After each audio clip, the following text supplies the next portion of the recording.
Hey guys, so a while back I registered for a spot in a webinar held by URM Academy, which if you haven't checked out URM Academy, you really need to. There's a lot of great advice over there for mixing and recording. But anyway, they held this webinar that was talking about speed mixing and how to change your workflow so that you could be more effective and efficient. They shared a lot of great advice, but one thing they talked about was using detailed templates to save you time from those certain tasks that you're going to do over and over again for every single project. Now, a while back I actually posted a video showcasing a template that I had made in order to save me some time. But after watching the webinar, I decided to go back and give that template an update. The problem with that template and most of the projects that I do is that there are so many phases in creating a song and I use all of them in the same project, and that can get really messy really fast. I'm going to show you an example. So here's the project I've been working on for the past couple months. It's taken a lot longer than I wanted it to, but I have learned a lot of great things. But let's have a look at what's going on here. You can see we've got a combination of MIDI files and audio files, and apparently MIDI files use up a lot of CPU, so that slows things down.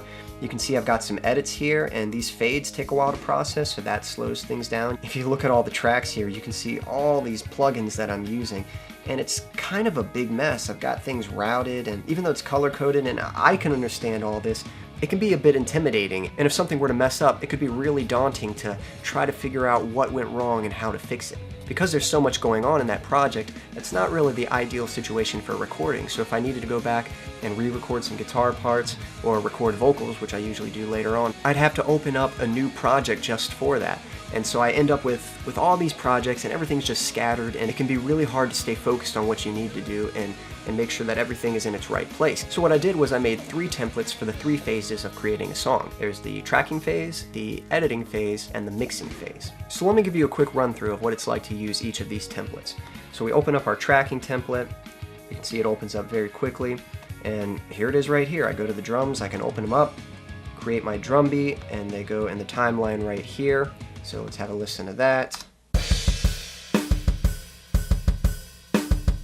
Okay, so you can hear the drums aren't really balanced, but I've got my arrangement in there. That's all that matters for the tracking phase. The same thing with the guitars. If I just play the guitars on their own,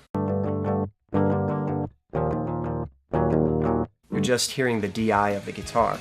So I've got a couple plugins just to saturate it so I can pay attention to all the details in the performance. So I get a couple guitar tracks recorded, and then same thing for the bass. I've just got a bass amp sim so that it's something I can play with and focus on getting a good performance in the tracking phase. So once we've done all this, we can either open up a folder and search for all the audio files and bring them into our next project template, or we can just copy all this and then paste it in our new template. So our next template is the editing template. This one takes a little bit longer to open up because it's got a lot of plugins in it, but that's going to save us time when we get to our mixing phase. So here you can see this was my original drum track, so I just copy and paste this into each individual part and then delete the instruments that don't belong. That way I just get my isolated kick drum and my isolated snare and so on and so forth. And then I shape the tones. So here we've got the plugins. You can hear how it changes. This is the snare on its own. And then here's the snare once I apply the plugins.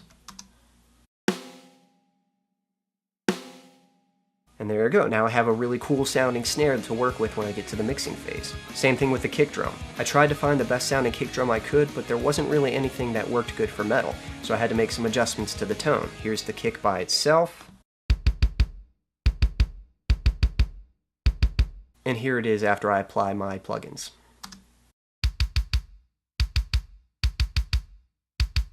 Much more appropriate for metal. Now these aren't balanced yet, the faders are still set to 0, but each individual sound is a lot better than the original kit. So for my guitars, I have all these plugins that I use just to shape the metal tone, and that stuff uses up a lot of CPU. So it's really nice to just go ahead and bounce that into an audio file and commit to that sound. So here you can see the DI, which is just going through the plugins, and then I bounce that, and you can see here that the audio waves are much bigger because they're going through all those plugins and they're being processed. After I bounced it, I went ahead and made some edits. You can see I've got some fades here. I cut out some of the unnecessary silent parts, and then I've got some fades to keep the guitar sounding really tight with that rhythm part.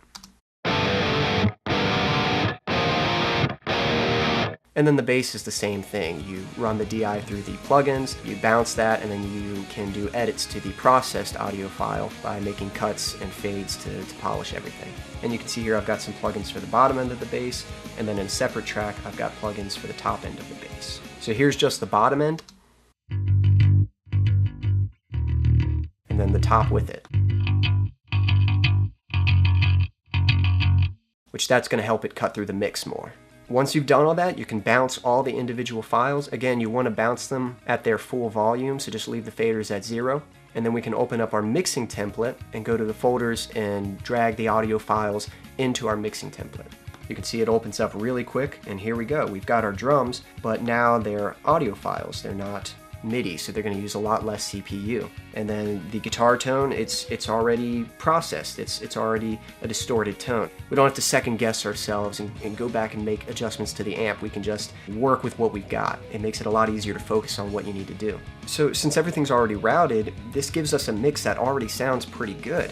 You can go ahead and pull in your reference track and then adjust the faders of your track so that the levels match your reference. So here's an example. I haven't done any mixing really. I've just got my tracks processed, and you can see that all the EQ plugins are bypassed. The only plugins that are turned on are the ones with settings that I'm not going to change. So for example, here's an overdrive plugin. It's going to be the same every single time. Same with the spread plugin or the loud max plugin. Whereas EQ and certain compression plugins, you might make adjustments from song to song. And here's what our mix sounds like so far.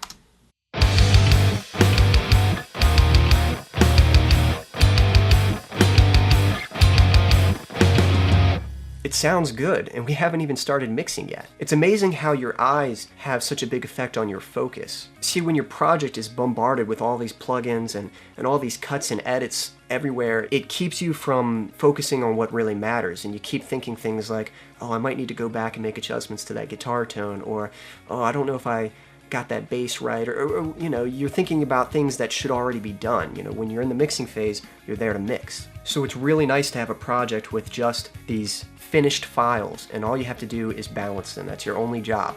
It just takes a lot of that pressure and stress off of keeping things organized. But if something sounds really dreadful, you can always go back to one of the other phases. You can open up your editing project and make adjustments to the tone there. Or if you realize your guitar was slightly out of tune, you could go back to the tracking phase and re-record that section of the song that stuck out to you. However, keep in mind that things change. You're going to learn new tricks, you're going to get better as you do more mixes, and you might do things slightly differently, and that's okay. Just make a template to have most of the work done, and then you can always update your template to whatever new techniques you've learned and build off of there. That way you're always progressing. So I'm really looking forward to using these templates. I've already started using this process. I'm working on a new song. My goal is to get done by the end of this month. Don't know if I can do it, but I'm hoping that through this process, and if I just really focus, I think I can do it. I think there's a lot of great tricks here. I'm hoping that as I incorporate them, they're going to help me get things done a lot faster. And hopefully you guys find it valuable too. Anyway, I hope that was helpful to you. Until next time.